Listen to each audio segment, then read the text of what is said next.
এত সুন্দর লাল গোলাপের বুকে আজ আমি কার জন্য নিয়ে গেলাম? তো দেখো, সবার প্রথমেই চলে এসেছিলাম ফুলের দোকানে। এখানে এসে কিন্তু আমি ফুল বেছে বেছে নিচ্ছিলাম, তখনই চলে আসে আবার দীপান্বিতা।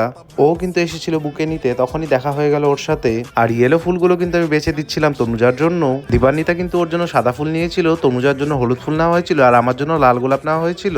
এরই মাঝে কিন্তু আমার বুকে রেডি। তো আমার বুকেটা কেমন হয়েছে অবশ্যই কিন্তু সবাই কমেন্ট করে জানাবে। আর চলে আসছিলাম কিন্তু আমি বাড়ির দিকেই। বাড়ি কিন্তু আমি যাইনি, আমি এসেছিলাম এসপি মোবাইল ওয়ার্ল্ডে, যেটা কিন্তু আজই ওপেনিং হয়েছিল।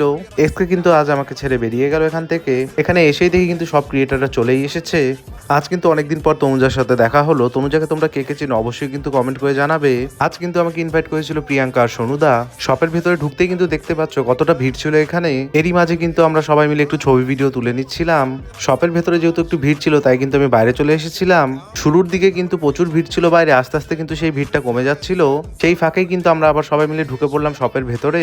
তারপরে সোনুদা আর প্রিয়াঙ্কার হাতে ফুল তুলে দিয়ে তাদের কংগ্রেচুলেশন জানালাম। শপটি কিন্তু খোলা হয়েছে কেএমসি মোড়ে। কিন্তু এমনিতে একটু গরম পড়েছিল, তার মধ্যে সাফোকেশনের কারণে কিন্তু আমার পুরো গরম লেগে গিয়েছিল। পরে একে একে কিন্তু সবার হাতে মিষ্টির প্যাকেট ধরিয়ে দেওয়া হয়। এখন কিন্তু এই শপে চলছে হিউজ অফার।